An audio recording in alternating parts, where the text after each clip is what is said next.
Hey everybody. Hey everybody, how you feeling today? Listen, y'all, I know we have been gone for a very long time, right, y'all?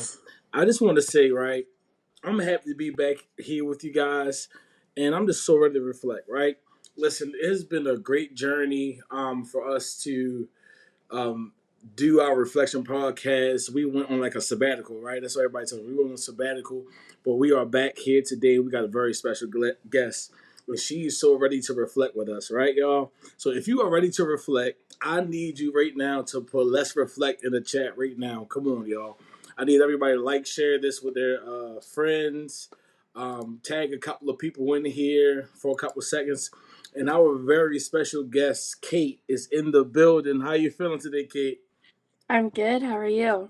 Good. That's what I'm talking about.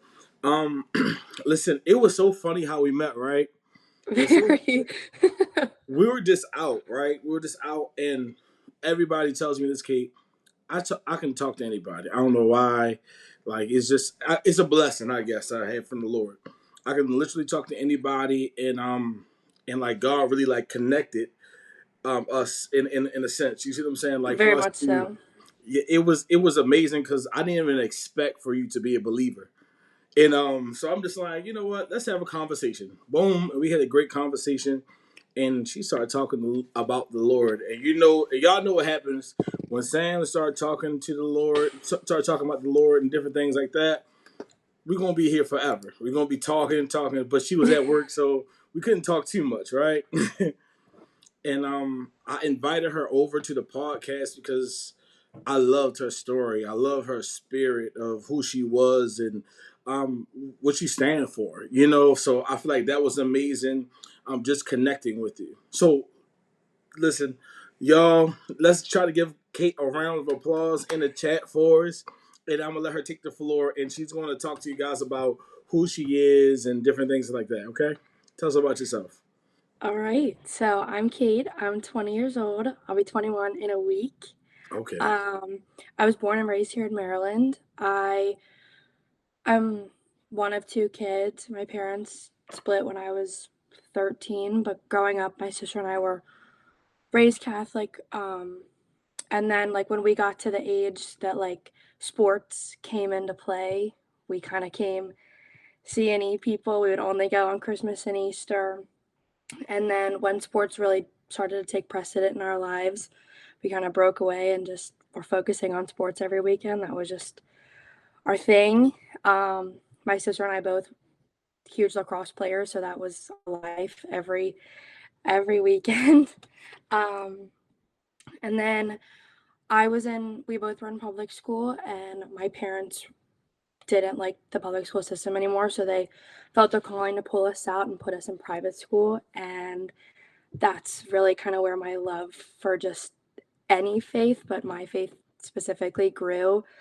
I found the Lord in my church, and I went through my school, and my sister and I both, we started going there when I was 12 and she was 9, and that's where I graduated from, and she'll graduate there this year. And I'm so grateful to be able to say that I went to a private school and a religious school, and I was able to not only find the Lord, but find myself.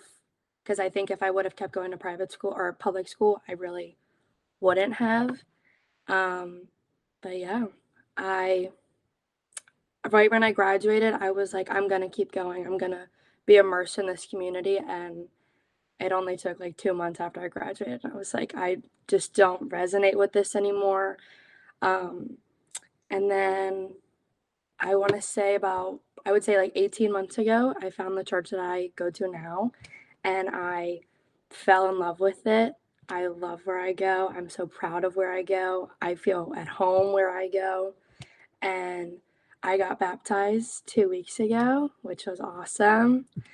It was it was incredible. It was such an incredible day. I still like get people commenting on my posts, like messaging me how wonderful it was. Um, but yeah, I I'm a pretty young believer, and I think in today's day and age, it's very rare. But I mean, even you saw it. Like I will sing it loud and proud, and I have no shame in it, and I love what I believe in and what I stand for. Um, yeah. Okay, listen, y'all. So you guys hear what I with me and one of the ministers, Minister Lawrence, we got to hear when we were talking to Kate, man, and like I said, it was a totally random conversation, and like God just, I feel like He ordained that to happen, for a certain reason, and that is amazing. I didn't know you were 20. I didn't know you were 20, but so that nevertheless, right? That is amazing. You're really a young believer, right? And I will say in this day and age where everybody can choose anything else in the world, and when you choose God, that's that I, God is moving, God is speaking. So you were saying that you were raised Catholic. So did you participate in any of the like church or anything like that? Yeah, I did. I more so feel like it was because it wasn't an option when I was in school. Like Okay. you had to go. Like mass was like a part of your day. Oh Like the wow. schedule was changed. Your classes were changed so you could go to mass. Um, and I would always like participate just because it was like I wasn't just gonna sit there and not do anything. For But sure. I was able to create a foundation for myself, but right when I graduated, I was like, there has to be something more. Mm. And I wasn't getting that in the Catholic faith.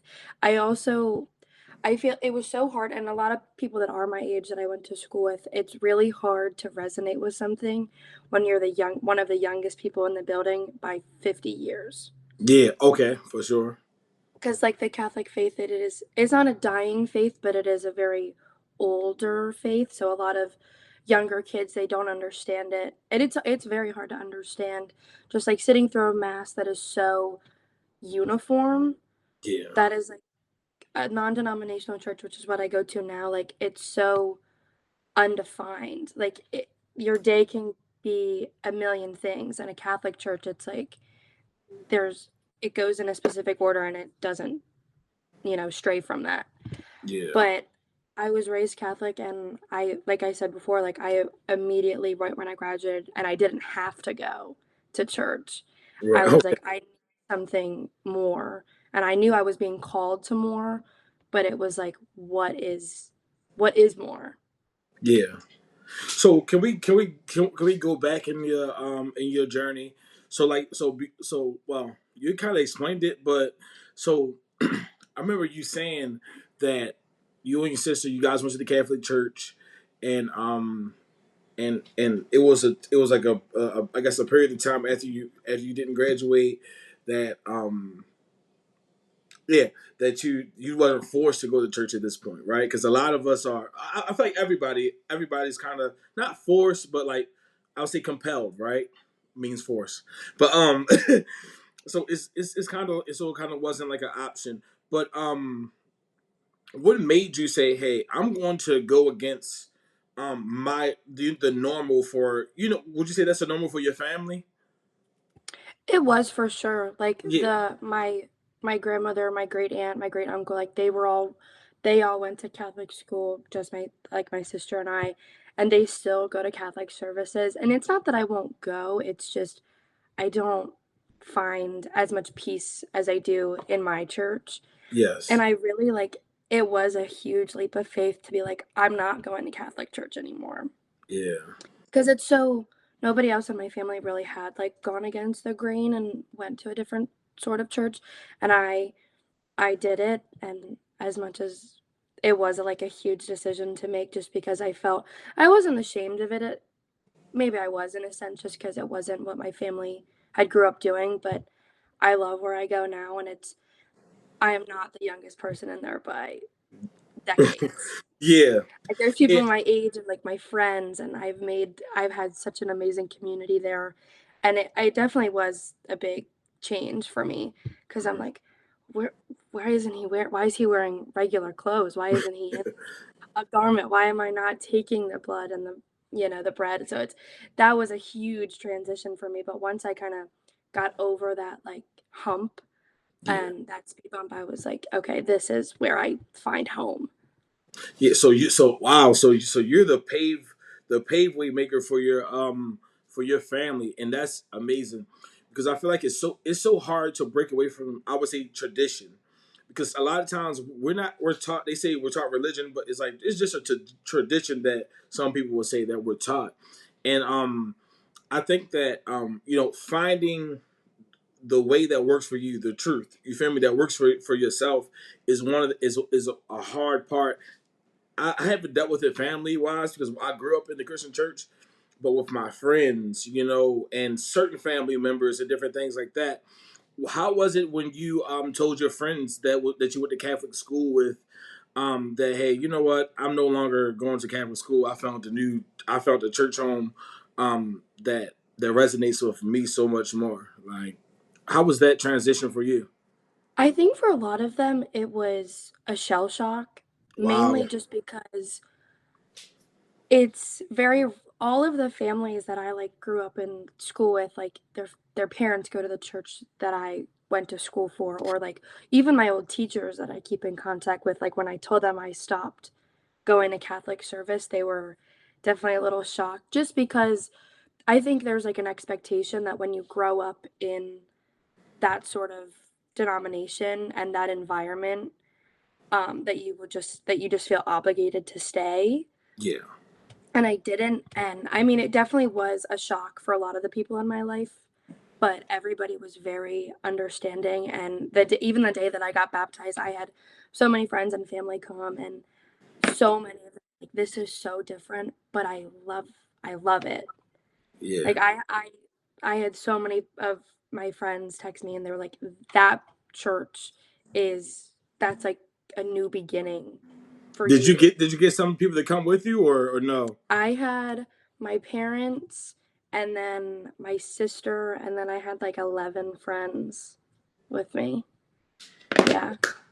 That is it amazing. I'm telling you. was it was amazing. It was such an incredible day. But even like a lot of them I had gone to school with, like they were in the same, you know, classes as me, and a couple of them still go to Catholic school. So they were like, this is so different, but it's refreshing. I don't know, going there, like, I'm one of the only people that I've ever known that goes there alone. Because Wow. like when I first started, I was like, okay, I just want to, test the waters a little bit, see how it is, and everybody that comes in there either goes with like a spouse, a sibling, a friend, their whole family. Um, but my church now, like, it is very family oriented and just community oriented, and Yeah. everybody that I brought, even though it was a shell shock, like they could see that it is a very visible thing to them. Yeah. So what was some of the biggest difference? If can I ask these questions? What was some of the Yeah. biggest difference for you transitioning from, because I would say in the Catholic churches, I've been to a Catholic church with my friends before and things like that. Like the organized, it's like everything is like really planned all the way out. Like the Christian Mhm. church is planned out, but the Holy Ghost can take over anytime. You see what I'm saying? Mhm. So we're going with God. But so from having the singing, then the priest preaches and different things of that nature. So what was some of the biggest transitions that you would say that you have dealt with during this time, during that time? Like when I would go to school mass, it was like encouraged for the students to sing. But then, like a weekend mass at the same church, it's usually like one person or like a choir singing. Like it's not normal that well, I wouldn't say normal. It's not I guess, yeah, the norm that like the congregation will sing. At my church now, if you're not singing, you're the outlier. Like if you're not singing, you're the one that's not really like participating. So that, I mean, and worship being such a huge priority, which is I myself and honestly everybody else that goes to a Christian or just non-denominational church, worship is like the best part. Yes. Yes. Um, so that was a huge thing, and just the turnout. Like my church seats like upwards of 400, and on every Sunday and every service, it is full. Yeah. It is so that is a and like my church is an old car dealership. So Wow. going to a building that is not stained glass windows and candles everywhere and holy oil in every corner of the room and all that stuff. And it being so, like we said earlier, like so concise and uniform, like that is a huge thing. Not having to take communion, that I think was the Yeah. biggest sort of hump to get over, just because that was all I ever knew. And it Wow. took me like being like a junior or a senior in high school, and I was like, there are other religions that don't do this. Like, this isn't just, this is like the how high of an esteem they hold like communion to in a Catholic service is not the norm for every other religion. That's not how everybody's Sunday looks. Yeah. So that was a huge thing to come to terms with, I guess, because in a sense I did feel a little bit guilty about changing my faith path and going to a different church, but now I'm embracing the differences that my church Yes. I grew up with, because it's very laid back. It's very, this is what I wore to church today. I'm in a sweater and ripped jeans, and if I wore this to a Catholic church, I would be kicked out. Wow. Like Oh, so you have to be very, jeans for women, absolutely not oh in a wow. Catholic church. Yeah. Whew. I didn't know it was the jeans. You Yeah, could you'll definitely get a couple of looks if you wear jeans in a Catholic church. okay. Ooh. So okay. So that is amazing. Because I know like they have like the choir. I know the choir at the Catholic Church is so different than your non-denominational church, and I feel like it's a more of like of a free kind of a worship kind of thing. Um, Definitely here in the Christian community. So so breaking out, I'm just amazed, just breaking out of those the tradition and you finding your way to Christ. So what was a really determining factor that you said that besides because I heard you say something about it was like not going to call it like a dying faith, you know what I mean, because it was more like for just the traditional thing to do, and that's how it usually is when you do the traditional thing. It fades out the people of like of our age, well, of your age or whatever, and it fades out, and people who traditionally will stay in that place stays there. Um, so what was like the determining factor though? Like, was it something that happened inside of your life where you said, like, I heard you say you wanted more, but was it like something that that took you that said, hey, this path can't be for me, because in certain times I feel like that this path can't be for me. Like if I'm going to a place where there's no movement, nothing can change. What was that? Was that something that happened for you? Yeah, I mean, even like I would say 8 months, well, a little bit more than a year of going to the church that I go to now. I feel like again, like I found myself like, I want more. And Yeah, then one of my best friends passed away in March. And right after that, I did like what a lot of young people do when they're struggling. Like I turned to other things and I yeah, didn't deal with it as well as I could have. And then, so she passed away early March, and almost a month later was a baptism Sunday at my church. And I watched before my eyes, like people's lives being transformed. So it was April 22nd of this year. And I remember that was the day that I was like, this is the path that I'm going, and I'm going full speed ahead. yeah, I got in a youth group. I started, I would go to Saturday nights, Wednesday nights, Sundays, like all of that. And then I made the decision in late July to get baptized 2 weeks ago.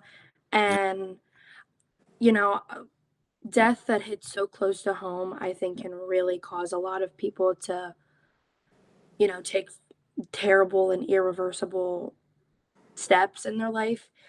And I knew I wasn't going to let her death, cause me to do the same. yes, And I started I really just started to delve into the word, and I was reading my Bible every day, and I was like, I will be set apart from other kids my age, other kids even in the same church as me. So Wow. on April 22nd, I watched other people get baptized, and I was like, I want to be next. And I did. Wow.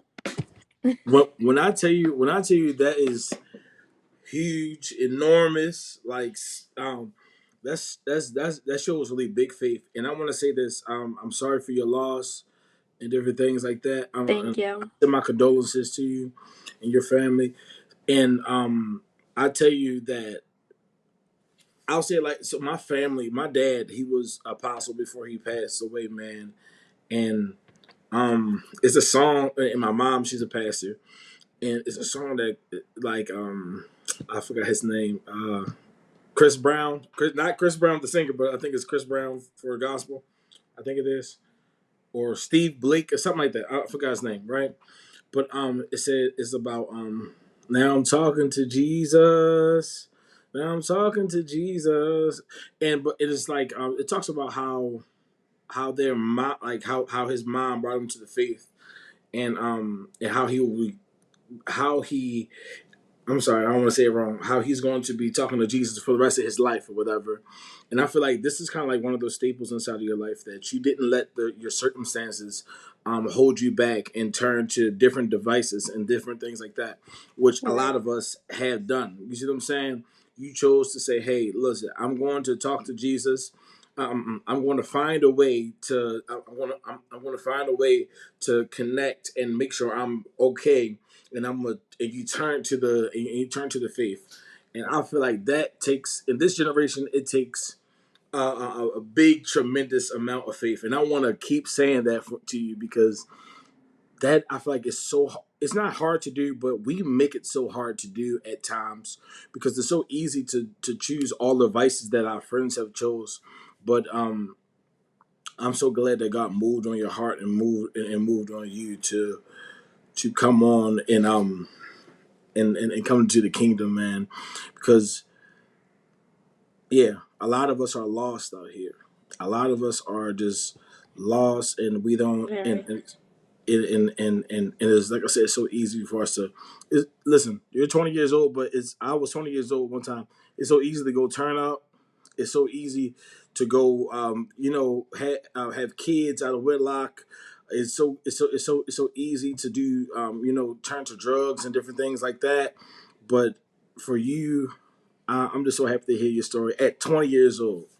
At 20 Yeah. years old, I think I got to the point where I was like, my pain, he's turning it into purpose. yes, And that is when I think that is when like the switch flipped for me when I realized I was like I could be using this pain to put all this energy that I'm feeling, sorry for myself yeah, when everybody else around me is feeling the exact same loss. So it was me taking that energy and putting it into loving my church, but also just learning, getting back to the basics, like learning how to read my Bible, remembering that like prayer, it might be so minuscule to some people, but that is the genuinely the foundation of a faith.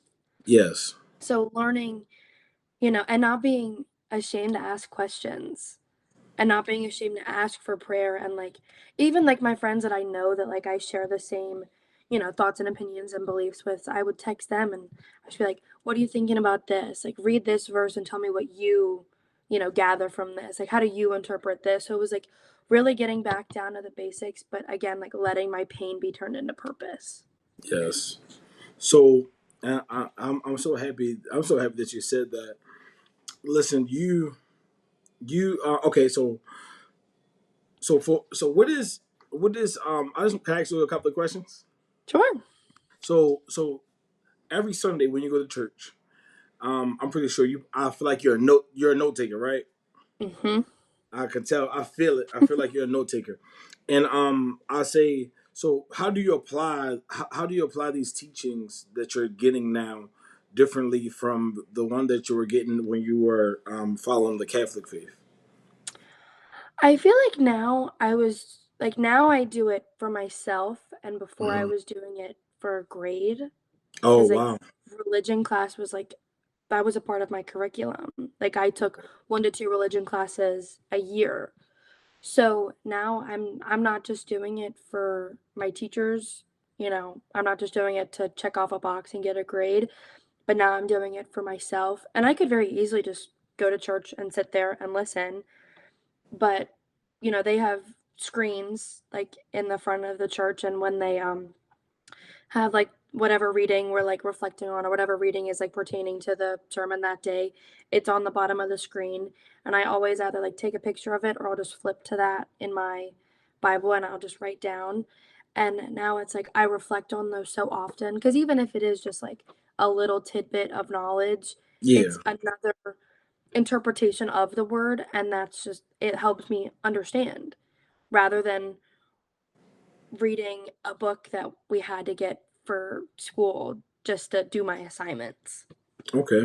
That sounds, but doing stuff like that probably helped you the transitioning over. So like, never really studied the word because they kind of teach you how to study the word over there.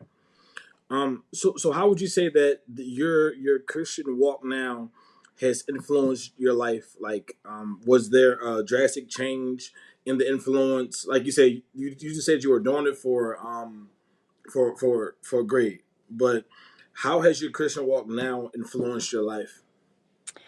I feel like in honestly like every aspect.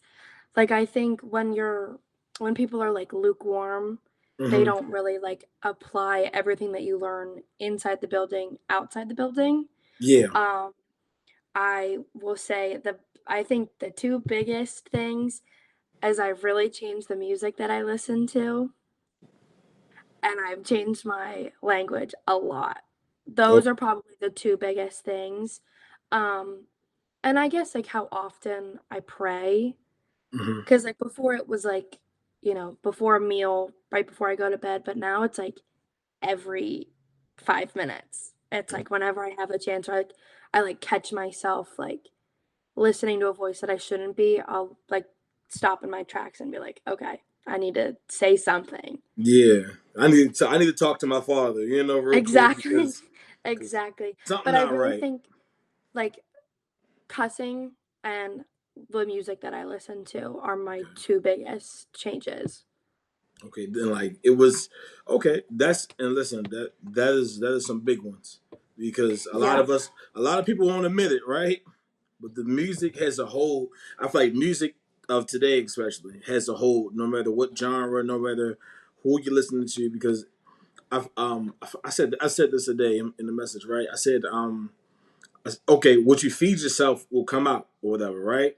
So whatever you put in, got to come out. So if you give yourself negativity, depression, all the extra stuff, the sadness and everything, it's gonna have to come out because that's what you've been eating. Well, and So I've always like listened to like the saying like through the heart the mouth speaks. mm, So it's like if that's what you're feeling and that's what you're singing and that's what you're rapping or that's what you're just listening to, period, it's like there's some part of you that feels what they're saying. And when rappers are talking about like guns and violence and sex and drugs and alcohol, it's like I don't want to be listening to that, yeah, because I see how, and it might be a 3 minute and 30 second song, but I can see like the detriment that that could bring to my life. yep. I'm listen. So I work with the youth, and I tell them this every single time. I say like you listen, like if you notice, whenever they're sad, the one person they turn to two people probably. But the first one is he's a good artist, right? I'll say that, right? But the first one is Rod Wave, Hmm. Waverson. They're going to turn to him, and then they're going to turn to NBA YoungBoy because Yep. that it puts them in a place um of comfortability, where in our faith, God, Holy Spirit helps us identify what the issue is and helps us bring us out. It doesn't keep us in the ditch and tell us to keep digging because it's not going to get better. It shows us a way out. I tell them that all the time. And when they want to get upset, when they want to be angry and different things like that, they they turn to ETSG and all these other. What's the new guy here in Baltimore? MG, some Shorty or something like that. Like I gotta keep track with the what's going on because my kids they tell me, you know, They tell me, so I want to make sure I'm paying attention. But yeah, like it puts you in a place of want to hurt somebody. So I think, like you said, we got to change that music and change the music. I feel like it will change the language.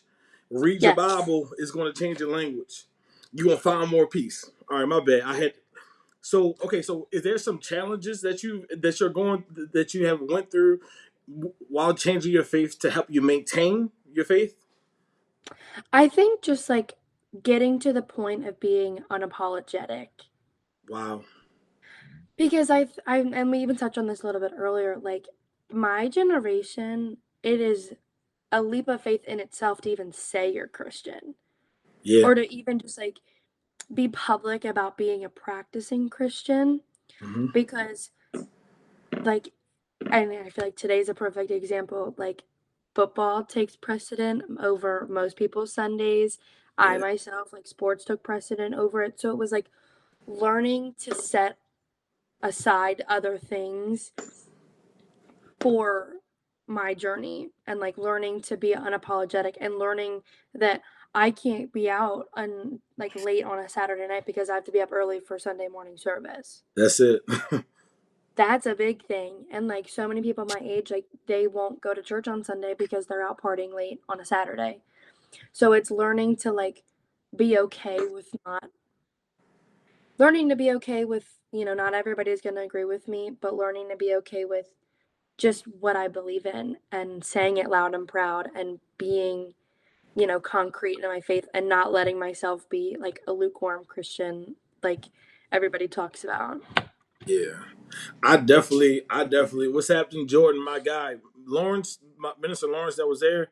He's on with it. He's on with us right now. Jordan, my guy. How man, I'm proud of you, man. Hey, listen, you gotta send me your schedule, bro. I want to come to a game, man. I gotta come, bro. Um, so, but I feel like I can be honest. I think that is amazing. Trying not to be lukewarm because in this Christian world, right? Especially with us, I'm young too, right? I'm 10 years older than you, but I'm still young, right? So they talk about like what they like. How can I still be a Christian but still do what I want to do? Where when you read the word, it tells you plain as day like what to do and what not to do. You see what I'm saying? It's just accepting of His way, the accepting of letting yourself go and following Christ. I think that is one of the hardest things for any of us to do, and I'll say that myself because sometimes I got to choose no matter how long I'm out, right? If I'm out, like say I'm at the birthday party and I care about these people, I'm like, all right, I don't care if I get in the house at 12 o'clock, 2 o'clock. I'm old now, right? But 12 o'clock, 2 o'clock, I'm getting up for church regardless. You see what I'm saying? Because and I'll be honest with you, right? Hallelujah. I'll be honest. I got up for church regardless when I was out doing what I was doing. So why can't I do it now? Even if I just got off the plane super late last night and I was away Right. for 7 days, I still got up and I'm gonna do God's work. I'm going to show love. I'm going to I ain't saying I'm gonna be perfect now, but I'm striving to follow his way. And I think that we can't compromise ourselves just because we feel a certain way. You know what I And mean? I think like learning to and this has been something that I really have wrestled with lately, like learning to be okay with the people that you're around maybe don't believe in the exact same things as you. Yeah, come on, you talking today. Let's go. I I think I got to the point where I was like, this is what I believe in. I will stand strong in my beliefs and we can have a conversation, but I am also okay with you not believing in what I believe in. Yes. And I feel like especially right now because we are so close to the election, it's like I'm okay with what I believe in. I believe what I believe. You believe what you believe, and we just have to have that understanding. Yep. And even like there are a lot of people that maybe I won't say don't like me, but that don't agree with me, and that's fine. Like if you're outward that you don't agree with me, that is okay. And I'm not going to stray from what I believe in because you don't agree with me. Yeah. You know what I mean? And I think especially in my generation, like I said, that is a really hard pill to swallow because it's so easy just to go with what everybody says and, you know, put myself in this little box that I Yep. don't necessarily agree with and, you know, go with the crowd and be a follower, but I don't want to be a follower. Yeah. Well, it's our job to stand out. You know, Exactly. is our job. Listen, it's our job to not only to speak about His word, but to show it. I feel like that's a big piece also in it too. Now, living it and showing it, and making sure that we resonate with that our lives resonates with His word is talking about. Um, I think I'm going to keep saying this is you are courageous, you are out of the box, and I love it. I love it. I love it.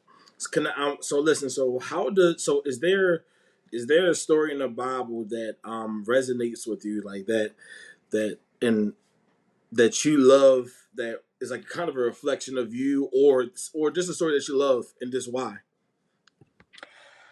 I feel like when you go to Catholic school, the Beatitudes are such a huge story that like you really break down and like you learn about, but then like reading them all of the time, like I really like honestly like those are some of my most favorite, things to just read because it's like I can be this, but I will inherit the kingdom of heaven. Come on. I you know what I mean? Like stuff like it is they seem so easy to understand and when you really break them down, it's like I want to be merciful because I want mercy to be given to me. Stuff like that, it's like that is probably one of my most favorite stories just to reflect on.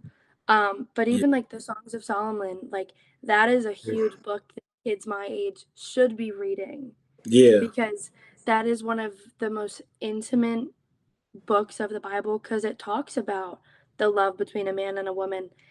And a lot of kids my age have no idea what that even is supposed to be like. I Exactly. think right now, like I'm in this walk and I obviously I am young, but I am in this walk and like trying to find someone like that. And I have a boyfriend and him and I like ever since him and I got together, like I really have just been, you know, reading Songs of Solomon constantly. Yeah. Yeah, at my church, like they'll talk about it sometimes, but I have a Bible for Women app on my phone, and we do it. Okay. It's like a daily devotional, and the Songs of Solomon is a huge thing, and it'll give you a verse and it'll break it down, and I that book and has just been a huge thing. Like when I'm trying to figure out what's next for me and like finding a godly man and stuff like that. So that has really been something that I have really fallen into and been called to read a lot, especially at my age. Yes, I feel like that's amazing. Listen, I feel oh my goodness, Psalms. I think I've tried to read Psalms 110 times. I've read I feel like I've read it all the way through, but I haven't really probably haven't really read it. I probably haven't read it in a while, so I probably got to go back and read that. Um, but that is a great book. My dad made me read it when I was younger. Like I said, he was a apostle, so I read the Bible almost every day. It was kind of like school. I went to public school. I went to private school for a little bit. I asked to leave, but it was like school when I came home. I had to write down my Bible ABCs and different things like that. It was a whole bunch, right? But I'm glad that you I'm glad. I got one more. I got another question for you though. So does your church community, your family, or what role do they take in your spiritual journey? Like becoming Christian and learning the faith, a new faith, and different things like that. I feel like everybody in my life kind of plays their own role. Like my church is now like my home. Like my parents are very much like the ears that I go to a lot. Um my little sister, like my sister's my drive. So it's like it's stuff like that. Like everybody in my life, including my church and my church family, like everybody plays a role. Um and I always say like people in my life, um, everybody serves like a purpose in my spiritual journey. Like I have friends that I will go to for this, or friends that I'll read the Bible with for this, or friends that if I'm like confused about a verse or something like that, like I'll go to them for that. Um, and then I don't know, like it's everybody in my life really serves a purpose in my spiritual journey. Especially with just like again, like understanding and like understanding, but also feeling understood in this walk that I'm obviously going through now, but I will continue to go through forever. Forever. Now I'm talking to Jesus. I'm gonna send you that song. I'm going to send you I the song. think I know the song. Yeah. Do you know? Do you remember the artist? I think it's Brandon Lake. Brandon Lake. That is my guy. His movie comes out Really? soon. Hmm. I didn't see that. Okay, you got like if I don't see it before you send it to me.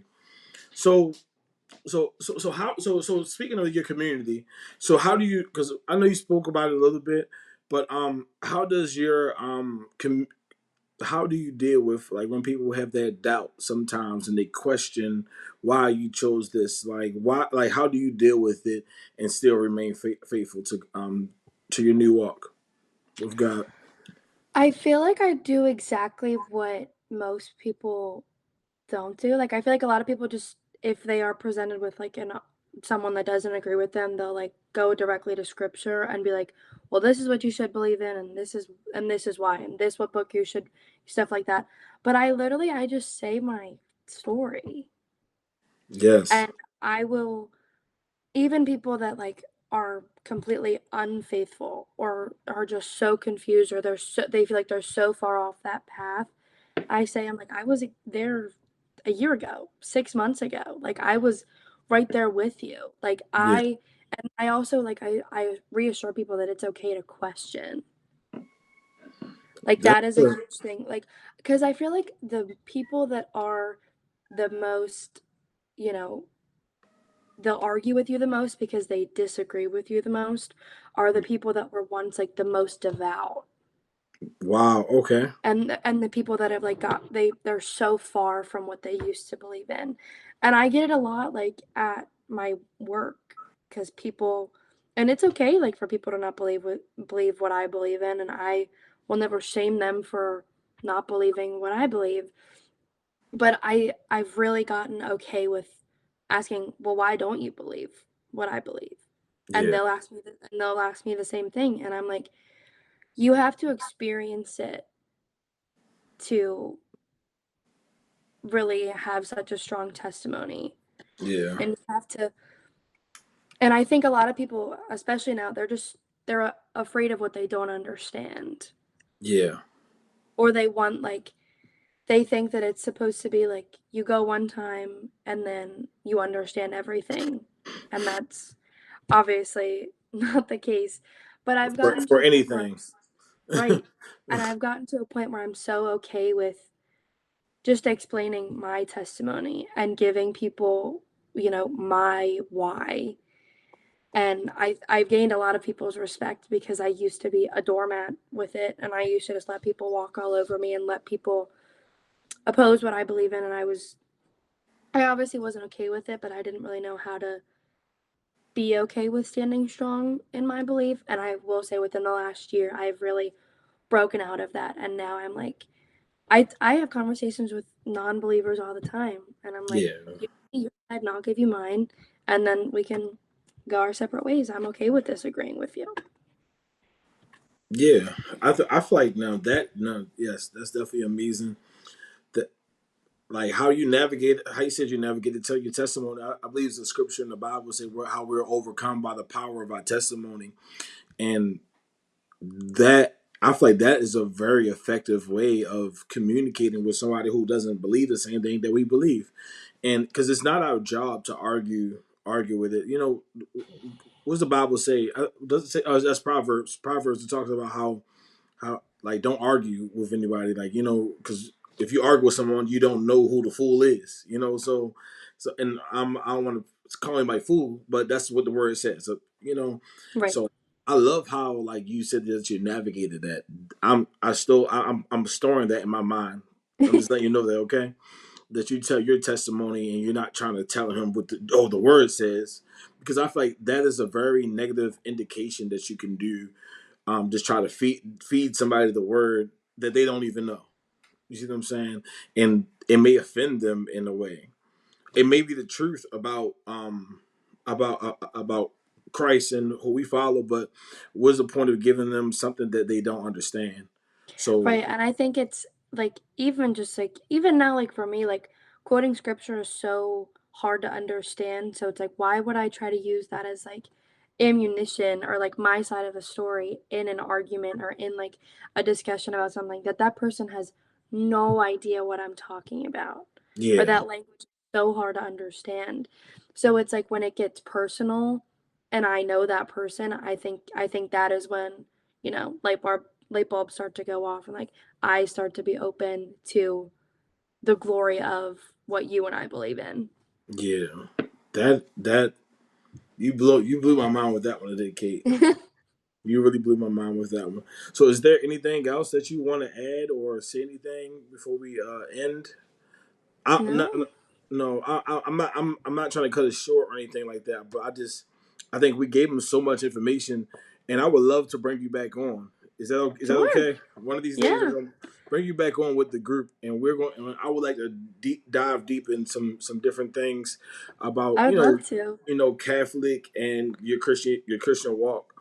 And I'm congratulations on being baptized in the name of Jesus. Thank you. Listen, I wish I could have been there. I think I was out of town. Yeah, I think I was in Alabama during that Mhm. time. Listen, I've been traveling Alabama to I Dallas. know. Oh my goodness! And you just came back from Florida. You said, Mhm. yeah, that is amazing. I'm glad you had a great time out there. Oh, Did we you didn't get hit by that hurricane. say it again? We did not get hit by that I know. hurricane. I'm. Thank you. What part of Florida were you in? We were in Hollywood, so it was like 20 minutes north of Miami, and Okay. it was so fun. It was just hot. See, when I used to go down there, we went to Dana. Like, I guess that's not too far. It's probably like 40 minutes away from Dana Beach, right? Yeah, Well, yeah. Like that's still considered Fort Lauderdale area or no? like right near it. Like it was like a 15-minute drive to Fort Lauderdale. Okay, yeah.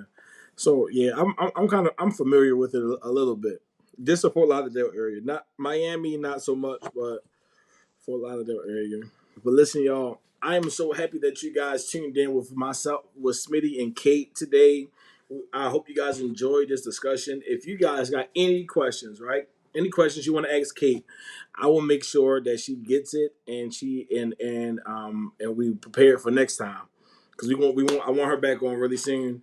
Um, I love her story. I hope you guys fell in love with her story, and I'm so happy that you guys reflected with us.